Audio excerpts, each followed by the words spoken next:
Hi everyone, it's Jen here and welcome to Jen's World About Art. So for today's video, I wanted to practice portraits again. So I drew this girl. I used the grid method. I found a photo on unsplash.com and I used the grid method to create this drawing. Then I transferred it onto my watercolour paper. I might make a video about how I do the grid drawing process in another video. But today, so I've just started on the painting for you. So I have gone in with yellow ochre in the background. I just wanted to have a nice, simple background. I'm popping my little paper that I use to test my paints on the right-hand side up the top there. And I'm using just a few colours. I'm using Pyrrole Orange, Venetian Red and Ultramarine Blue for all the colours in this girl's face and skin tones. For the hair, I will add a little bit of brown, what's it called? A little bit of, as I look at my test sheet of paper, Van Dyke Brown, a little bit of Van Dyke Brown as well onto her hair.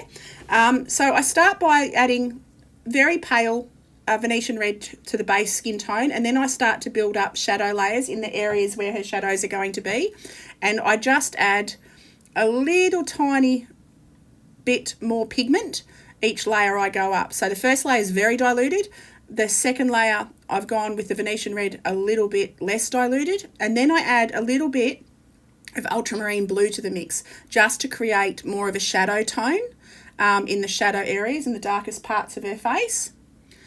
And you can see I take that right down the right side of her face and down onto her neck, because her neck is creating a lovely shadow. I found this picture because I love the shadows. I just really enjoy trying to paint shadows. So I pop just her collarbones, or just the light bit where her collarbones are. Now I mark in her eyebrows and just get shadow tones anywhere that I'm going to pop darker values. For her hair, I used burnt sienna for the base layer, and I will start to build up more layers as I go, but yeah, I add burnt sienna to begin with, and then I realise I forgot her ear, so I'll pop her ear in. So I just use the same skin tone that I had used, which is Venetian Red with a touch of orange. So now I'm going on to her hair, and I've used a bit of burnt umber and a little bit of ultramarine blue to make this browny grey, or it's more of a browny, it's a browny grey colour, it's not quite a black, and I've diluted that. And I take that onto the next layer and I leave little snippets of the undercolour coming through. I make a darker value of that for the deepest, darkest area where her hair sort of flicks underneath and goes over towards her back and her shoulder. So now I start to add a little bit more definition onto her face.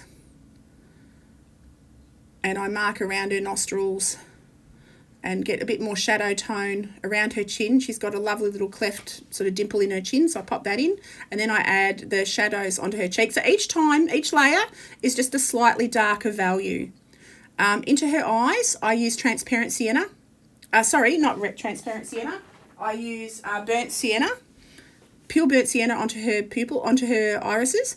And then I add a purpley colour just between her lips, just to define that definition, that separation between her top and bottom lip. As you see, I don't take a complete line. I don't make it a solid line. I leave a little gap in the middle. It just sometimes, you don't do solid lines around things. It just makes things look cartoony.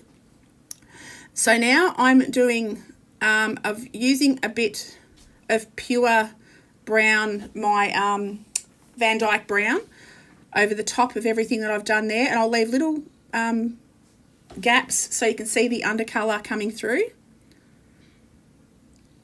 And then I make an even darker mix. I add the burnt umber, ultramarine blue, and I add a little tiny touch of Payne's grey just to darken those values up on her hair. And I just sweep that around, making the brush strokes sort of leave the impression of the strands of her hair. And yeah, so I'm just very careful to pop those brush strokes in the direction of the hair in the way I want her hair to go. And I darken up the darker areas and I start to build those tones now.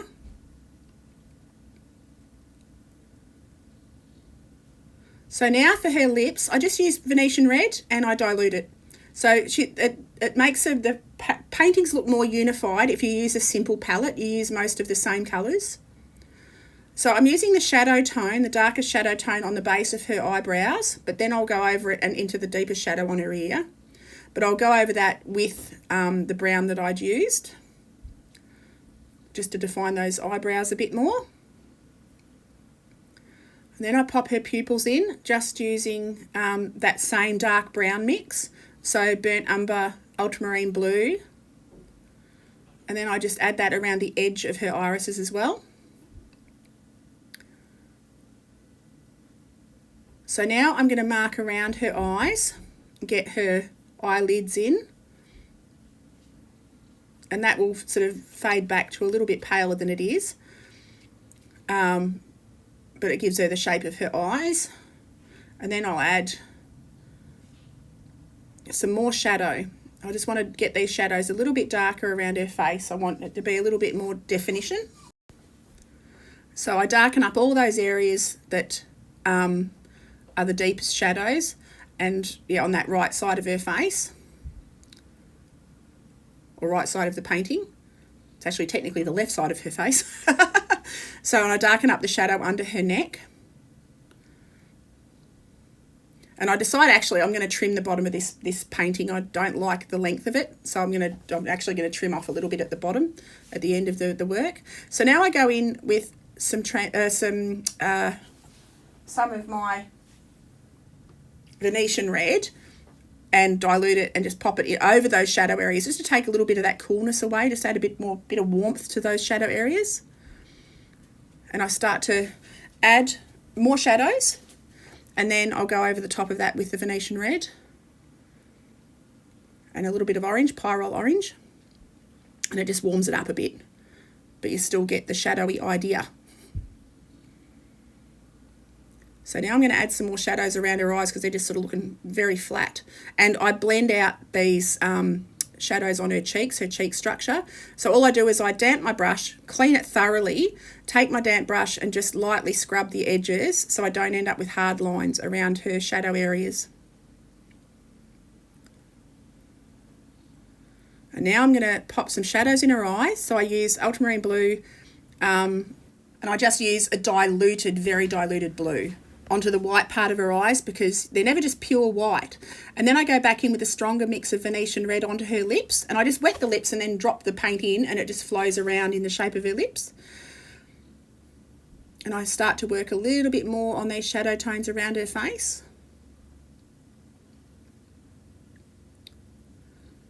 I pop her pupils in, and now I'm going to start to work on her eyelashes. So I very gently get my fine brush, and I don't pop them right around her eyes. I just pop them on the outer corners and just a little bit of darker tone sort of towards her tear ducts, and then I pop that same tone into the edges of her lips, and I give her a little bit of a smirk, a little bit of a sideways grin, and then I use that same colour to take that onto her hair to add more hair texture. And I take that right around. And we are just about done. So I hope you've enjoyed this video, guys. I'd love it if you click like and subscribe. Click on the bell icon. That way you'll be notified when I release a new video. And I will see you all for the next video. Thanks so much. Have an awesome day. Okie doke. Bye.